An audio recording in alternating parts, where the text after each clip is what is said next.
Welcome everyone. My name is Byron White. I'll be your host today for yet another content marketing webinar produced by WriterAccess. Happy to have everyone here to take on a brutally difficult topic, namely getting your content marketing funded. Let's enjoy the magic carpet ride, because I'm afraid we're going to need some magic to get funding. And for some of the people that are tuning in and listened in, you probably are here because it is difficult for you and your current situation and your company that might be resisting the revolution that's happening around you. That's always my guess is, who's going to be showing up today? Probably the people with the most pain points and problems related to this topic area. So we're here to help and give you some creative ideas. For starters, some good news, as all of our webinars are being recorded, and we'll be sending everyone who registered a link to the recording, so you'll be able to chime in. We're seeing a theme that's fairly common for people to watch a recorded version of it rather than showing up live. So thanks for the opportunity to listen in, even if you're chiming in with us on the recorded level here. And I would love for you to ask some questions to both Shawn and I. I'm going to have a brief presentation myself today that will last about 3 hours, just kidding. But I do have a lot of insights and thoughts on this topic area, so I'll be presenting a few things. Both my deck and Shawn decks will be available as well for a download. You'll be able to access that again with a link that we'll send everyone. Most importantly, we need the tweets. We need the love. Give us some Twitter love if you would. Tell us how you feel about this presentation as it's tracking along. We greatly appreciate that, and work hard to get these presentations together for everyone. It's nice to have a little public recognition and support for our efforts here. So thanks for that in advance, greatly appreciated. Be sure to fire in your questions. I'll be looking at your questions after I speak in just a few minutes, and I'll be monitoring those. I will probably interrupt Shawn / heckle Shawn / make everyone laugh. Most importantly, while his presentation is going on, most importantly, asking him some interesting questions that I think we'd all like to hear some answers from as he's going through his presentation, just to break it up and make it interesting. I always find that to be a little bit more engaging for everyone if I do that. So I wanted to just make a note that I've been in this content marketing game for quite some time. I say it's a game because my last book was called The Content Marketing Game Plan. I do think content strategy game plan rather, and I think that content strategy is really becoming very much a centerpiece these days for just about everything we're doing. I was working at a full service content marketing agency. I actually founded the agency and started it. We grew it up to about 20 employees and about 100 customers in a 5-year time period. That was between 2005 and 2010. I think that's relevant because we were working with very large companies that had the same problem what we're trying to address today, and that is really trying to answer, how much content do I need? How frequently do I need to publish it? What impact will it have on my business? How good does it need to be? And more specifically, what will it cost? So I think these are difficult questions we've been wrestling with for more, at least I've been wrestling with clients and customers for more than 12 years now.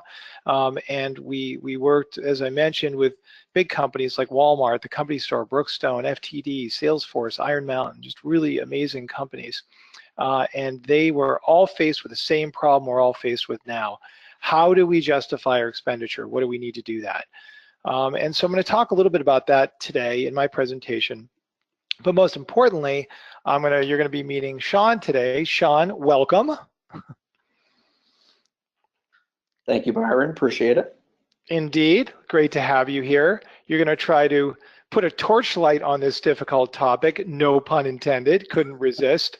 When the time's right, you're going to tell us a little bit about your company and give us some very interesting perspective of wisdom you've learned over the years. So I'm going to turn the presentation over to you in just a few minutes.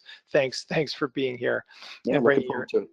Bring in your supercharged torchlight. Okay, I did it again. That's on. Okay, no more torchlight integration in with a presentation, I promise. So where are we? What is the situation? I think that's probably pretty critical for us to all agree upon and C, understand. And B, understand. And we'll probably a C in there as well. But I think, clearly businesses are finally understanding that the quality content and content marketing are critical to the funnel. But securing budgets, continues to be the challenge. And I would argue that why is this the case? I would argue that many companies are simply stuck in old school philosophy that demands short-term gains from content investment or any marketing investment. And we all know that content marketing is a long-term play, not a short-term play. So requiring, months to see results is difficult and frustrating for us all.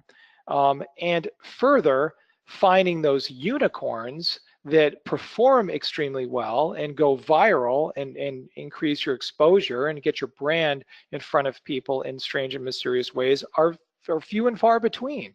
So we need to find them with trial and error, and that is difficult to convince a CEO or any C-level executive to invest in this great hope that you have the right people doing the right things at the right time on your content marketing team that will deliver the kind of results and impact that you demand from your investment. So we have an uphill battle, I guess, to net things out. I think the second point to mention is that content marketing is really completely dependent upon really solid content strategy. And let's be honest, we really don't have a full grasp on content strategy in today's marketplace. Even for those of us that have been in this marketplace for a very long time, like myself, I find customers not picking up the essential facts and data and strategy they need. They're not getting the methodology. They're not using the right technology. They're not embracing the change and investing the time and energy and effort into making and developing and forging great content strategy that really determines your fate when it comes to content marketing. So that is the situation in a nutshell. It's further, we have further complexity about this situation because we really are not able to we're able to get good data in front of us, but we're not listening to that data. I'm going to give you a couple of interesting statistics, which I think you'll find interesting. 43% of consumers ignore future communications from brands once they receive irrelevant information or product data. 43% customers running for the hills with crappy content that you're spitting out and probably automating and churning out to people. They ignore your content, okay? 20% of consumers report they stopped buying products from companies after receiving, once again, irrelevant communications. 20%. We have the knowledge right in front of us with what the problems is, but we are not doing anything about it. That's the first point I want to make. The second point I want to make is that we're probably not investing wisely in content marketing, and that is a real problem. A couple more stats that I want to point to you. Number one, it costs 5 times as much to attract new customers than to keep existing customers. 5 times the cost, okay? Look at your average churn rate and you can see that is probably a true statement and one that you're probably not doing a lot with regarding developing content around the churn problem, okay? The second point to make is that we tend to invest our content marketing investments in customer acquisition, not customer retention. On a survey by Invest, they noted that there's a 44% of our investments are going to content acquisition versus only 18% to content retention. Almost twice the amount of money, more than twice the amount of money is spent on retention. Why? Because that's the standard, that's the measure, that tends to be the measure of what we tend to go after when we invest in any marketing. How many leads will it generate? And then it gets tossed off to customer success, and their problem is retaining customers. Yet marketing is not creating any content to help the retention. They're really just ignoring that for the most part and not spending their money because, again, there's so much pressure to to get new customers and feed the pipelines. So what's the solution to all of this as it relates to the challenges that we face on securing budgets? I think that we have to make content strategy easy to create and to roll out. Number one, we need to learn to develop great content that's optimized for readers. We need to amplify the best content and boost performance. We need to target the right content to the right people at the right time, and we need to analyze what's working. That acronym, by the way, if you looked at all of that, develop, amplify, target, analyze data, right? We need to make it simple and let data be the driver for content marketing success. So make strategy easy to create, and that's what I'm going to talk a little bit about today. The second thing, and it really relates to that, is to develop what I call a light content strategy for your business to make the case for content marketing investment. And that's what I'm going to spend my time talking about today. That comes down to creating yourself very quickly as a solo one-person operation for you or your customers, your clients that you're serving, if you're an agency, a very simple customer journey map. I'm going to walk through how that would look, how that would feel, and how it ties into demanding budget for what you're doing. So let's look at really what is a customer journey map. It's mapping out what your customers are thinking and feeling at various stages of their journey and documenting that and putting together a documented map of what people are thinking and feeling so you can walk in the shoes of your customers with the different pain points they're experiencing throughout these different stages. Okay, let's take one stage. I'm only going to walk through a few slides here, and then I'm going to turn things over to Shawn. But let's walk through one stage to see how this could flesh out and how you could use the development and creation of a customer journey map to secure more budgets. Here we go. We can understand the discovery stage. Maybe we've got some website content, an explainer video, some blog posts. We've got a resource center with cool stuff in it, right? Great. Sounds like we've got good stuff for the discovery stage, but let's document what's going on. So we need a little research stage summary. We need to talk with customers and get some statements and quotes from them that we do our homework on that explains what the customer is thinking and feeling at this particular stage. You can see a few that we've made up here for a hypothetical company. Yes, it is probably WriterAccess, so I want to burst the bubble, but I happen to grab this from our own archive to put it together for this presentation. So there you go. So you've got a documented discovery stage. Well, let's go put some topics together that we could showcase our C-level executives, some future topics that we would recommend writing about. Let's engage those C-level executives and those decision makers with cool stuff that we want to write about. Let's move out of budgets and charts and ROI and data and analytics as our pure methodology to seizing more revenue, more investment in content marketing. Let's throw actual ideas in front of people. But let's enter some pain into the picture. Let's assess the website and let's assess the content you're creating and let's grade it. Point blank grade. Do we have enough content for this particular stage of the customer journey?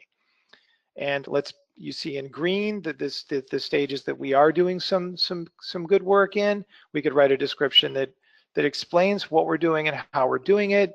We could write some critique on it and we could grade it. We could do the same thing for the different types of content assets we're creating. Are we creating product and service guides? Do we have informational how-tos? Do we have thought leadership content? You know, are we hitting our content in these various stages? We could go through one by one and see which of the stages we are creating this type of content. But let's go even further. Are we publishing content and is it getting picked up and are we managing different channels of the content that we're publishing? Again, you can go through stage by stage on this, or you can just look at this in total for the overall content strategy plan in a summary format. But you're starting to see that we can get more of a holistic picture. So then we need to go through and make some recommendations and propose a budget, you know, for what's going on. You need to determine how much content you need. I think it's really interesting and really helpful to start looking at how many actual content assets you would propose creating throughout the course of a year. I think that there are actual words that you can assign to each of these content assets. You can also assign a star level, which would indicate what price that is at a company like WriterAccess. And you can start doing the math between the columns. How many words are we creating? What's the cost per word? Boom, you can start actually calculating fairly quickly and fairly easily how much content you'll be creating, how many actual words you'll be creating, with the exception of videos or webinars or other things that are not, those two content asset areas are not exactly word driven, but you can certainly assign budgets to these areas. And it gets trickier to estimate the amount of traffic that you would expect to increase and the leads that would expect to increase. But I would suggest you can do some reverse math and some reverse engineering and look at, okay, how much traffic is currently coming to your website right now? How many leads are being generated on average? Let's use that mathematical formula, which is fairly rounded and rooted in suggesting that if you increase that traffic and at the same proportional rate, your leads would increase. That would be a fair estimate. And then you could look at how much revenue you were generating from those new leads, not just looking at the initial purchase price, but the lifetime value of the customer in the course of a year. And you can start compiling what some estimated revenue numbers would look like. And then the estimated return on the investment is obviously, you can start figuring out and looking at other things as well. So that is my suggestion to you. I would also drop in this very quick document you're putting together, which is more of a journey map explaining the philosophy and the methodology behind your thinking, as well as practical, tactical solutions you're delivering. I would suggest, you show, here's how much content we're going to be publishing. We're going to track how much content we're publishing on our website. We're going to take a look at how many tweets we're publishing. We're going to look at our traffic. We're going to look at our listing positions. We're going to take a look at all of these individual pieces, and these are going to become the simple KPIs that we can use. This is actually a free grab of a chart that we offer to all of our clients at WriterAccess. And we can also look at things like targeting particular keywords, looking at the number of content assets holistically that we're targeting around these keywords, so we can begin to introduce to C-level executives how we're planning to roll out this strategy with KPIs. So all of this and more is documented in a book I wrote, which everyone can now have access to and download for free. So please have a look and take a look. But without further ado, I'm going to turn things over to Shawn. So give me 1 second. Shawn, take it away. Got it. Thank you, Byron. I am taking that over. Let me know when you can see that, Byron. So I can see it just fine. All right, perfect. So Byron hit on a number of different topics, and what I love about what Byron presented was you can tell he's passionate about the topic of content marketing. It comes through in everything. My road to getting to where I'm at today, so I'm one of the co-founders at a company called Torchlight, and prior to that, I worked for a variety of different companies, whether it was a marketing role, a technology role, or a hybrid of the two. And really, I saw content marketing at its peak when I was at ExactTarget, and then subsequently that company was acquired by Salesforce. And I was surrounded by some of the best in the industry when it comes to content marketing. And what I saw during that stint was the people that were really good at content marketing. They were not only good at the production and the activation of it, but they were really, really good at getting other people in the organization extremely excited about it, and not just ready to fund it, but how do they put more resources towards it from both a people and a money standpoint. So this has been an interesting topic since I left Salesforce. I went and consulted on my own. I did freelance work, but then we started this Torchlight concept 2 years ago. Me and a couple of the other co-founders used to work for ExactTarget and Salesforce. And we found that there was this big gap of really needing to be that advocate for the marketer. There was a lot of stuff happening where marketers had so much marketing technology, and there's so many agencies out there, and there's so many different options. It was getting more and more complex to put a strategy together that you could actually turn into action. And a lot of it centered around content marketing. I mean, as that ramped up, my time at ExactTarget and Salesforce was 2010 to 2014. And there was just a big boom of not just the quality of content, but the quantity. So what we found was we wanted to found Torchlight with that concept of how do we help marketers know what to do and then who can help them. And that's why we started with this concept of Torchlight being both software and this network of experts that you can tap into to get it done. And over the last 2 years, I've sat on the side of being the person who's pitching to get my content idea funded, being on the receiving end of getting content ideas pitched to me.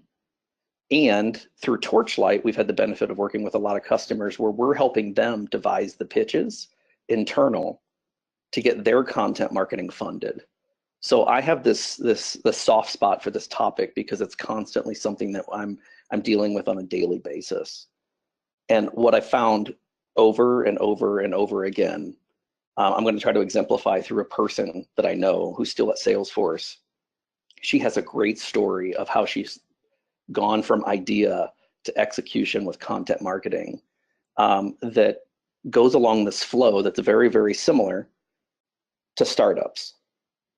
And so what she's been doing, as well as all these other people that I got introduced to during my time with ExactTarget, Salesforce, and since then, has been the people that are doing well at content marketing are running it like a startup. They're taking their idea, trying to get funding, show traction, and then get more funding and more traction, and it kind of builds upon itself. And so the concept isn't let's do content marketing and I want to just make content. They treat it as a business idea and really use it as whether they're in an agency and they're helping a client, whether they're a freelancer and they're working on a project, or they're inside of a company and they're trying to make a bigger initiative come to life. It always holds through no matter what the size of the organization or the marketing team. Those that run it like a startup have a different experience when it comes to executing on their strategy. And the good news on all of that is we're all sitting here. Everybody knows content marketing is a thing. You know, as much as a startup needs to have some kind of area to fit into, 9 out of 10 people when it comes to B2B are using content marketing, let alone know it's important, right? So there's already a framework that people are fitting within that get the concept that content marketing should be done and are trying to do it in some way, shape, or form. The other thing, and props to Byron and team, is there's so many things out there right now that support and provide resources for those that want to do content marketing and not just want to do it, but do it better. So you not only have people that understand what's happening out in the universe, but you have all these resources and all these avenues to tap into to make that happen. And the third thing is, when you look at your running start, much like a startup, you have a role. Like you have a role, whether it's you're a freelancer for or an agency for a customer, whether you're a marketer on a team in a big brand, there is already a position of some sort that marketing is important. It's just up to you to get them to see that that content marketing idea is important as well. These 3 things are what startups, if you step out of the content marketing world and you look at a startup, this is what a startup looks to do, is have what's my addressable market, what resources do I have available to me, and what can I leverage that I'm known for, right? And that's the nice part about content marketing is we're at this really cool part of like a pivot point of everybody knows it, has heard about it, and now it's time to slam on the gas. It always comes down to this gloomy, doomy, creepy budget conversation. How do I get it? Where is it at?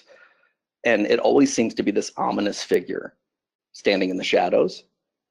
And what's been interesting is I've noticed all the people that I've worked with and talked to and tried to help through this process, they take the scary part out of budget and they see it as more of a goal and a challenge and an opportunity that they're going to accomplish, not if, but how and when.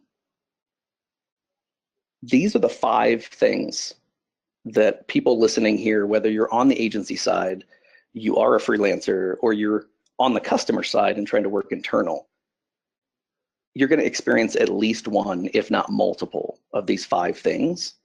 And it's not to say let's talk about the known and the apparent, but it's to say if you don't know which one that you're up against, it's going to be hard to build that business case. When you start to look at these, if you're going after competing priorities down in the bottom left, if you're going for competing priorities, you've got to know how do you slot into an existing priority versus expecting immediate results on the bottom. That's just more education. Byron made a great point earlier. You can't turn something on and leads are going to start flowing from day one. If that's the expectation, then you need more of an education route than you need an alignment route of the path that you're going to take. But knowing that you're at least going to have one, if not multiple of these, is huge. I would almost look at these, a lot of the good content marketers that I've met, you could almost make the bubble as big as the problem that they're facing and minimize the ones that aren't, so they know what they're up against. That's really looking at that challenge in a very clear and transparent way. And the one person that I want to highlight is Heike Young. She is an amazing content marketer. She works for Salesforce. I got to work with her when she first started, when it was Exact Target. And she has gone in less than 3 years from a content marketing specialist to a content innovation lead at Salesforce. And one of her crown jewels that I love listening to, that she has more than 80 episodes on right now, is the Salesforce Marketing Cloudcast. She started it 2 years ago. And she started it, even though Salesforce is a huge company, has tons of resources, is a marketing machine. She was a content marketing specialist. And she was really fighting against, there was no podcast. There was no concept of, should we do a podcast or not? It was her idea. There was no team to support it.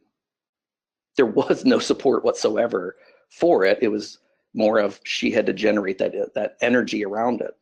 And there was absolutely no money set aside to do something like this. So she was starting out very much like other people. And she was fighting for prioritization. She was fighting internal to make sure that her idea could align and get funded and have a lot of runway, to the point that it looks like this. So Heike started with her idea in March of 2015. The actual podcast went live in September of that same year. And since that time, she and the others that have been working on this have received multiple awards for the type of content they're putting out, but have also got to the point of 175,000 downloads of the podcast. It's extremely impressive. She's getting highlighted now, and it's all coming from this idea of, she went through it like a startup, and she really treated it as a business entity within the company. And the steps that I'm going to outline, it rings true for her as much as it does for other people that we've seen consistency around, as people look to say, I want to get this going, and then here's how I got it out the door. The 6 things that we've been able to put into a format that makes sense, and we do this all the time for our customers, with our customers, and for ourselves. We look at ourselves as a startup, and we did this at the start of our company 2 years ago. You've got to start with something simple. I love what Byron was talking about earlier is, make your content, I'm going to paraphrase, but make your content strategy simple yet sophisticated. The last thing you want to do is make it complicated. Simple and sophisticated feels much different than complicated. So a startup process that a lot of companies go through, as well as what other people that have pitched ideas, simplify the process and fill in these gaps. When you fill them in, this is what, when I was talking to Heike, this is what she would put as part of her pitch internal in March of 2015. Notice she didn't just say, I want to do a podcast. There's intentionality around every one of those lines, around the what, the why, and the how. So she got her pitch together, but then as you start to look at it, not only Heike, but all these other people that have looked at it, they often look at the lens of brand versus demand. How am I going to measure success? Byron went through a ton of stats that you should be looking at. But when you're getting off the ground or just pitching the initial idea, it's very similar to a startup. It's hard to go in with an unknown KPI or an unknown objective and get people to understand what you're aligning towards, let alone what you're doing. So I've often seen marketers go at this from a brand versus demand kind of notion to say, I'm going to align with this and I'm going to do this. What we've seen the most people have success with is don't do brand versus demand to start. Where you want to start is, what are my short-term KPIs that I can do in a quick and dirty format that will help me show traction? Because that's what it's all about right now, is how do I show traction with what's known, so that I can then look at my long-term and then decide, is it brand versus demand of how I line and pitch this forward. I found people say that sounds great, right? So I'm going to align to this this concept, my short-term goals. What do you mean by numbers? What do you mean by KPIs? I've often referred to, they're already out there. They are in so many places around you that you just got to look for them and attach yourself to them in the most cohesive way. They're probably in marketing plan spreadsheets somewhere. They're probably in a PowerPoint presentation about how you're going to go to market. They might be written up on whiteboards, or they're in the meetings that you see or are attending. It's the discussions around what numbers are we constantly hearing. You know, and if I was in Salesforce, I would look at leads. I would look at website traffic. Those are things that are constantly coming up in discussions that everybody has a pretty good understanding that those are important. Those are things that matter. Those are things that will get somebody's attention versus downloads of a podcast. That's a net new metric that will throw people off if you go at them with that angle, if that's how I'm going to measure success. And so I use this as an example.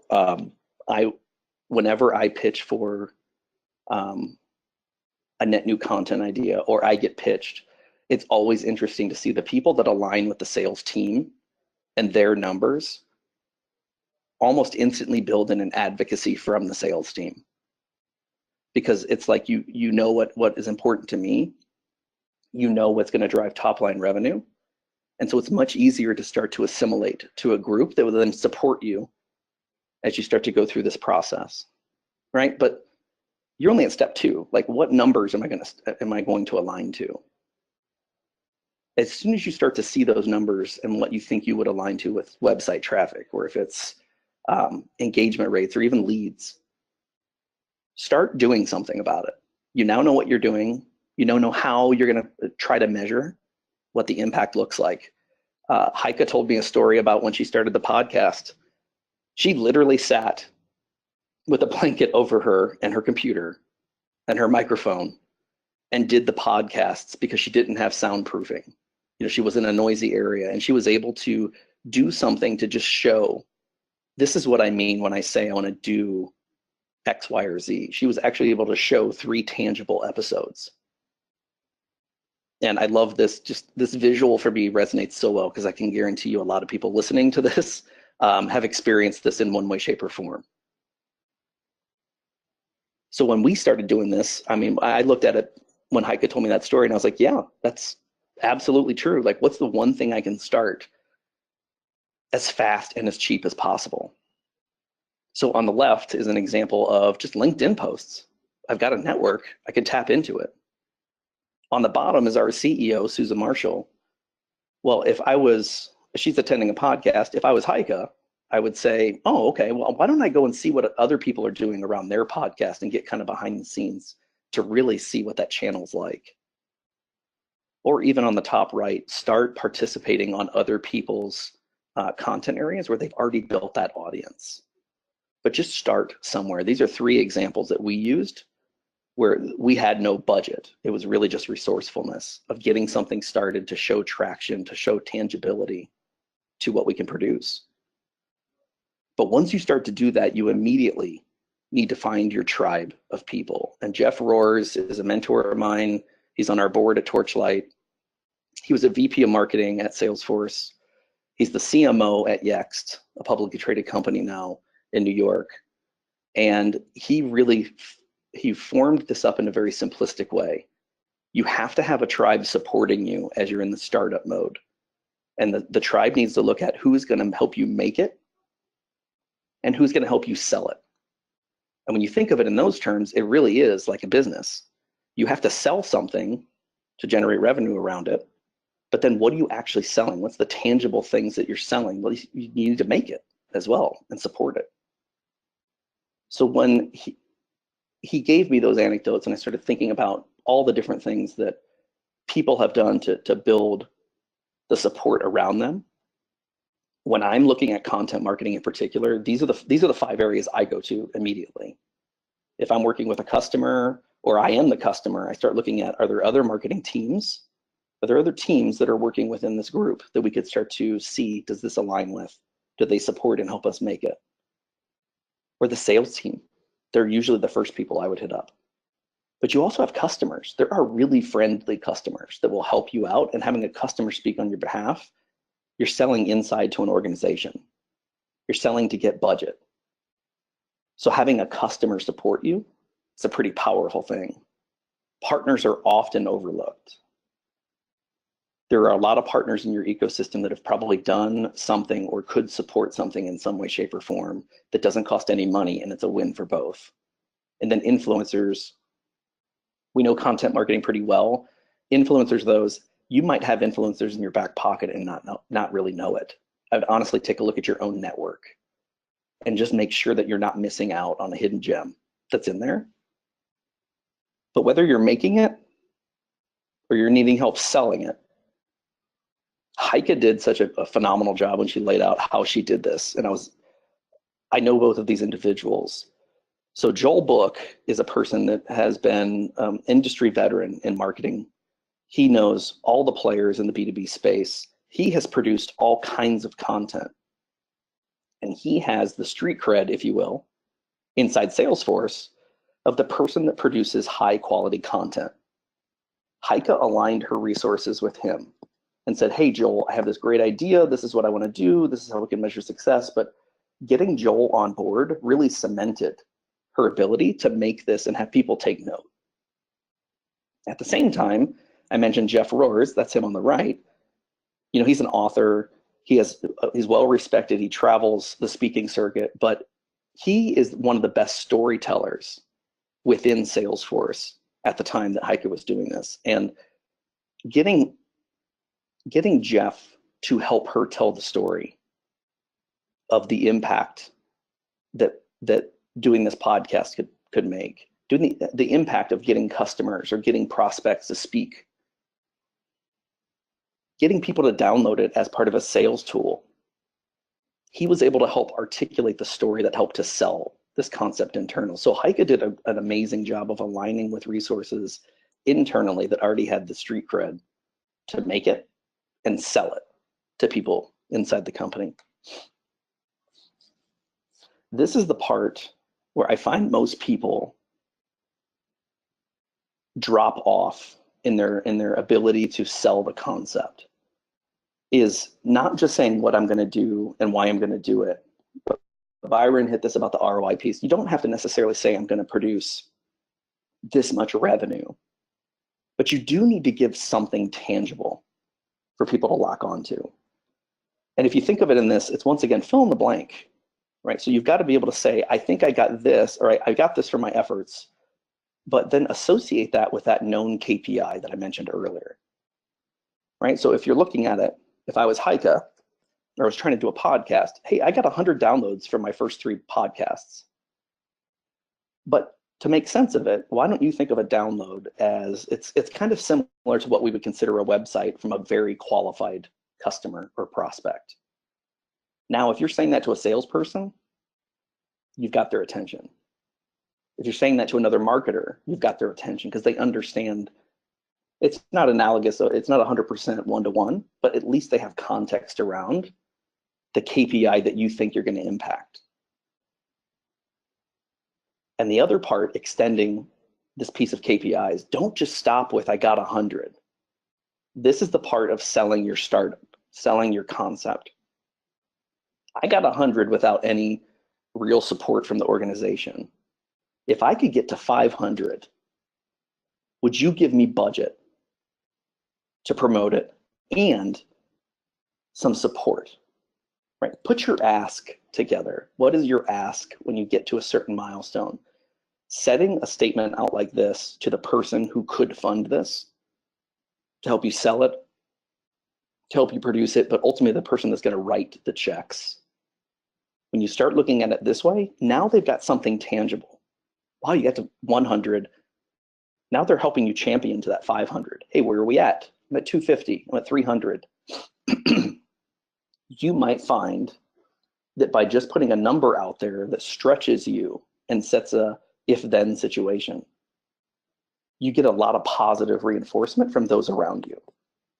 This is one of the biggest things that both Jeff told me, that Heike has told me, that other people that I've known to do really successful things, and not just a little bit successful, like tremendously successful in the content marketing realm, is they get really, really good at setting goals ahead of where they're at and tying those with a specific ask in support. That's how they end up getting that funding. And not just one time, but getting the initial funding, getting the ideas, even getting resources to align with you, those cross-functional committees, those other people that you want to be involved. But you can't stop at, I got the check, I'm good, I got my microphone, I've got my 5K in ad budget. The final piece that we often find people are kind of falling off on is, so I hit that milestone, I appreciate the budget. It's the so what? What do you plan to do if you hit 1,000 now? What do you plan to do if I gave you $10,000 instead of 5,000? What does it look like so that other people around you can honestly say, oh, I see that you're trying to do X in February, or I see you're trying to do Y in March. You're giving them a date, at least a range around when something should happen so that you can come back to them and make sure that they're aligned with that concept. And so taking those KPIs, having those specific asks in place, but then setting like milestones from a calendar standpoint of, I'm going to do this once a month, or I have a special thing lined up, or I'm going to get so-and-so to speak. Giving them dates helps provide that forcing function to accelerate that momentum and help the funding continue. You know, and even if you don't get funding the first time, if you go to somebody with a plan, I've seen it more often than not, the intention around the plan really sets the stage for that person to go, maybe not this time, but much like a startup, I might not fund you this part right now because I don't think you're ready, but come back to me when you do this. The successful content marketers do a really, really good job of laying out the vision, even if you don't know exactly where you're going. At least you've thought about it. You know, and these are the 6 things. It's a startup within a company. It's a startup to get an idea out the door. It's how do you get that strategy to turn into execution? And I've just been, I've been humbled to be around so many people that can teach me and show me how these things all work together. And that's really what we wanted to share with you today, because these are the 6 things that you should take as you start to go and build your idea and move it into strategy. So Byron, any questions?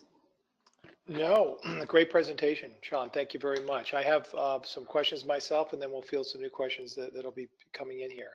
So the first question is, if you were to answer the difficult question, what's the easiest route to get funding for content that you've seen in your life and experienced, either at your own company or in clients that you've worked with? What secret sauce did those people that were trying to get funding for a project, what did they use? Was it the idea that they were presenting that secured the funding? Was it irresistible? You know, what methodology did they use? Who were they selling to, and what was the obstacle? Could you talk a little bit about a specific example of what you've seen work well, Shawn? Absolutely. So one of the best examples I've seen is a series that Jeff Roars, I keep talking about Jeff, but a lot of admiration for him. Jeff Roars was at Exact Target, and the CMO at the time was Tim Kopp. And Jeff had this idea for a series called Subscribers, Fans, and Followers. And it was all about what's happening in the world of digital. And he had this idea, but he didn't just go with, I got a great idea. What he did was he aligned with the sales team immediately. He said, what content can I produce that will help the sales team sell more deals or move deals through the pipe? And what Jeff Roars did a phenomenal job of was telling the story so that the sales team got excited and almost made it not optional to continue down that path. So as Jeff created some content and did some research about what subscribers do, what fans do, what followers do, that helped the sales team move deals, and that was his short-term traction, which quickly turned to how much could we fund to get that much more. But Jeff, with that series, it ended up winning awards. It ended up being a piece of content that ExactTarget used over and over and over as really true thought leadership before it became a term that everybody started using. And that is what I saw as one of the best examples out there, is starting with the sales team, and he aligned immediately as close as he could to what the sales key performance indicators were. And he came with a very tight story. He came with a lot of support from the sales team, to the point of, we need more of Jeff to do this. And that's very easy for a CMO to make a decision of, my job is to help drive revenue and I've got a sales team clamoring for this. No brainer. Yeah, that feeds into the next question that we can both answer, and that is from Alex. Thanks for that. When working with a client and there's really no way to test the concepts before asking for the budget, how do you build out content with no real capacity to test, but all the capacity to fail? That's a great question. Do you want to take that one first, or you want me to? Feel free. Go ahead. You're on a roll. Keep it going. I haven't lost my voice yet, so I'll keep going. What I've seen in that situation, I've encountered that more than I want to admit, is I then look at others that are doing something similar and use those examples. So I often have to go outside the industry. I might go, if I'm looking at a software company that I'm trying to help, or a healthcare company I'm trying to help, I'll go to a retail example to try to make it come to life without actually doing it. What research can I do? Because there's a lot of things that have been done. CPG does a great job. The auto industry does a great job. They really lean forward on pushing content out and just interesting in different ways, and they have a lot of money to fund it, right? So I always look outside of my direct sphere of competition and my direct sphere of the industry that I'm in, and I try to pull tangible examples and then make that analogy back to what that could mean for us. Other than that, you're just kind of pushing PowerPoint, and I find that often falls down flat. So giving them something to grasp onto that's already been done, at least as a starting point, has always helped me tremendously. What do you think, Byron? What's helped you? That's a great answer. Number one, I think the tone and the words used to ask that question are quite interesting. I think I'm guessing that this particular individual is perhaps, faced with customers that have not bought into the content marketing revolution, that have not had success in the past with other people attempting to to deploy content marketing strategy. So you've got a big slope in your curve right from the get-go to get them on board, right? I think you have it right, Shawn. We need to become shepherds of success stories when it comes to content marketing. And when you start attending some of the shows and conferences and or reading the gajillion blogs out there, and looking for case studies and examples that align with your particular customer's situations and needs, and budgets potentially, and putting those dots together to constantly get a steady flow of information going to your clients, I think that you can turn the tides a little bit and secure funding for tests and experiments, if you will, that will succeed. But you as a content marketer have got to know what is going to work and not work. Let me give you an example. If you've got a customer that has crappy listing positions, has no what I call low-hanging fruit, namely very few keywords in positions 11 through 50 that you could create content and links around, even internally within their website, to drive more traffic by moving them up into the top 10 listing positions where 90% of the clicks are coming from, you're going to have a hard time showing them ROI. Certainly through traditional avenues like increasing traffic. But thankfully, there's a lot of different ways to show success. Time on page, namely stickiness of a website, repeat visitation. You start popping up some great assets, looking at the shareability of those assets. You start looking at overall reception to the Google Spider bot, that's coming in and hitting your website, starts publishing consistently. That alone might reward an increase in a boost in traffic. You've got to figure out as a strategist what is going to work. That is your responsibility. And honestly, I'd run for the hills with some customers that don't have low-hanging fruit or are not going to secure enough budget to make things work.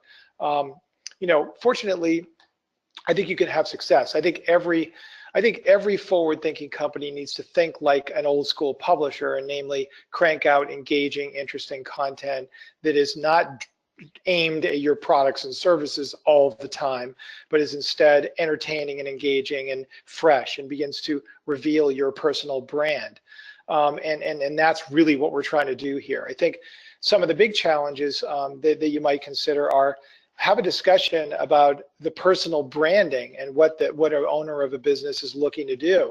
What is the DNA of the company? Get them excited about their DNA and make that part of the magic, because you can change that internally within the company by publishing great content and get people feeling better about working for the company and working better, smarter, faster, and wiser with their clients or with their service or with their products or food or whatever they're creating. So look, content is the secret to really, I think, everything we're talking about here.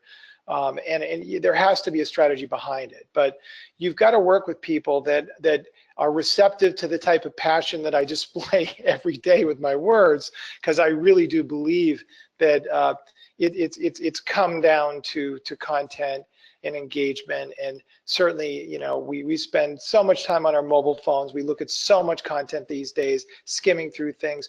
What we're sharing is a reflection of what our interests are and what we want to align ourselves with. And if you're a company and you're not thinking about that, what do we want to align? What do we stand for? What do we want to be promoting? How can we develop a fan base? That's a bigger picture issue. So it's not really about a test. I think failure is because you cannot secure enough budget or people are not receptive. So choose something that you can succeed with. That's my thought on all of it. Let's see.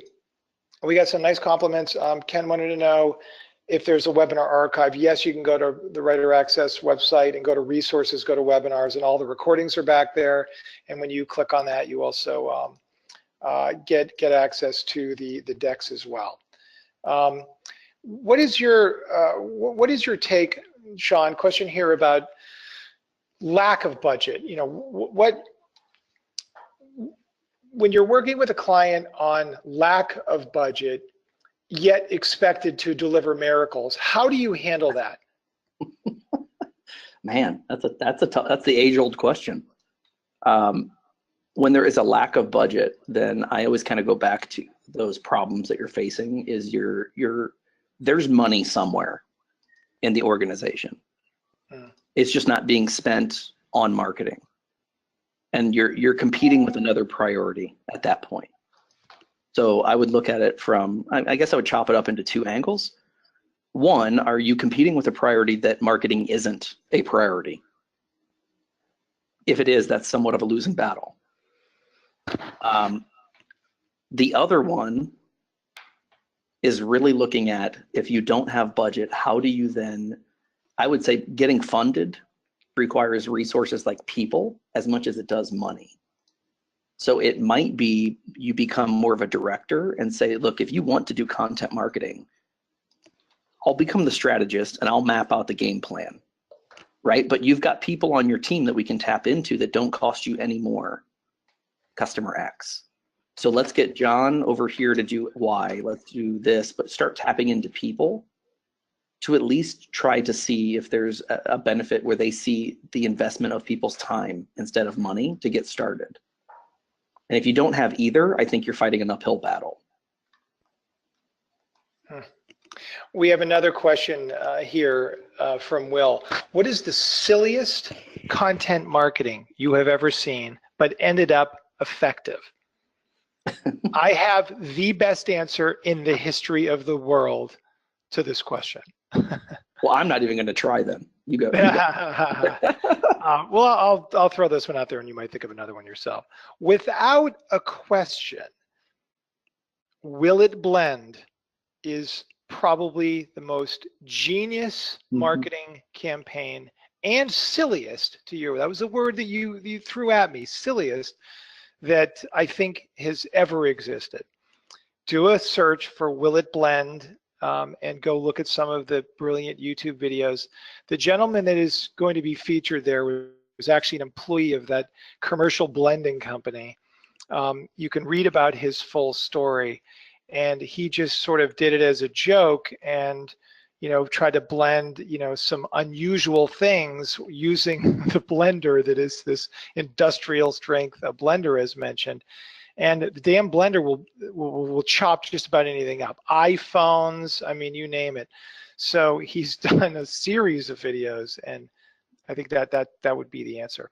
How about you, Shawn? I love that. That's a great answer. I actually have shown that to a lot of people as an example of, if you can sell a blender using content marketing, you can sell anything, right? You can market anything if you can take just the idea and twist it. I've used that one so many different times, and I've actually caught myself going down the rabbit hole of watching like 5 or 10 videos.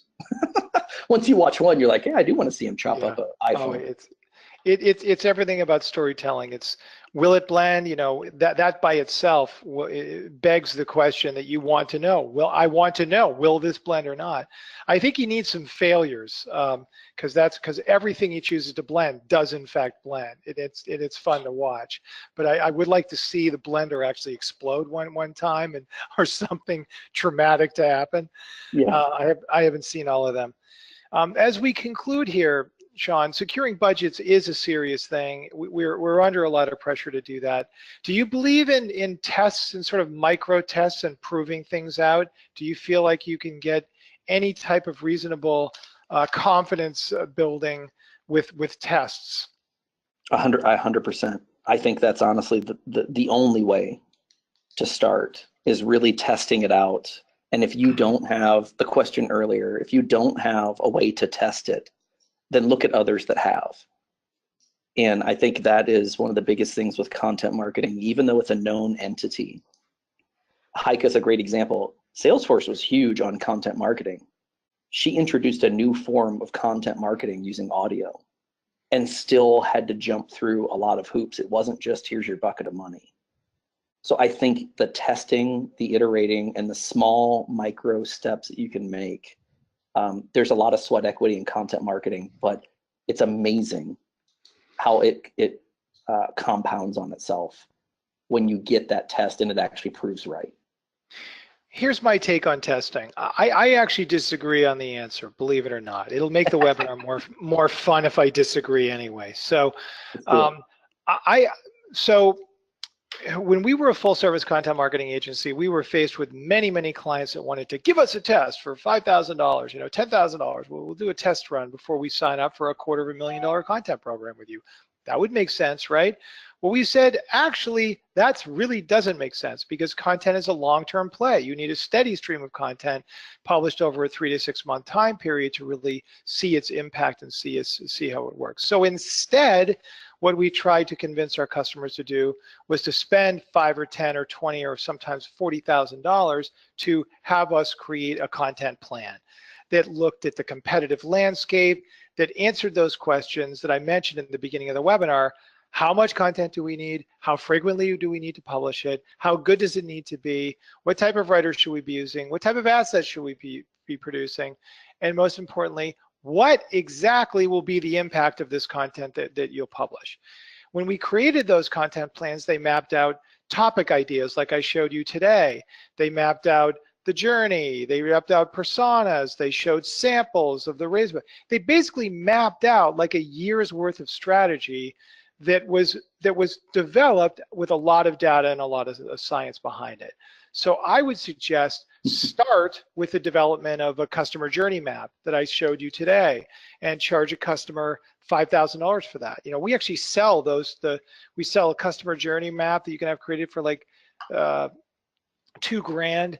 We sell buyer personas for another $2,000, and then keyword maps for $2,000. For like $6,000, you can basically map out any company's entire strategy with a freelance content strategist that comes in and works with you to get it done. I think that $6,000 is, quote, the test to see if, you know, to see if you can, you know, come up with a vision and understand enough about all of these elements that would entice the C-level executives to, yeah, go ahead and now spend the $50,000 that you're asking for. We spent $6,000, we have the map, we basically have an editorial calendar done for the year. It's fantastic. Like, who wouldn't want that, right? So I think that's the test, and that you will quickly learn whether your clients or whether your company is at all serious about. When I look at the money being spent on pay-per-click, it's just atrocious, okay? Trillions of dollars a year worldwide are spent on PPC. You know, you're marketing the same way that you've been marketing for 100 years. You know, pop an ad in front of somebody that's okay, contextually related to what they're searching for. Well, guess what? You run an ad in a magazine, you know, on, you know, dentistry, and that's a targeted ad campaign too. These are push advertising campaigns, right? They're not, you know, they're not giving you a chance to showcase the tone and style and the brand and the personal brand of your company and the DNA of your company. That's what content marketing can do for you. And I think that's what Will It Blend do? You know, that was a stumbled upon brilliant marketing campaign. And I think that, you know, we often struggle to try to find those brilliant campaigns that will go viral. You know, I don't know. I don't think you can manufacture viral content. If you could, then it wouldn't be viral because there wouldn't be enough bandwidth or time for us to find the great content. It would all be great, right?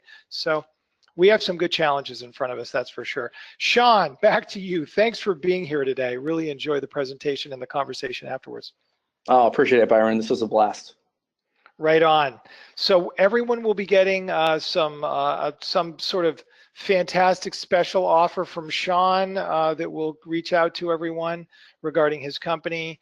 You'll also get a copy of our decks and access to the presentation today. We really appreciate everybody listening in. Until next webinar, everyone, thanks for tuning in. We'll see you the next webinar. Right on, everybody. Thanks.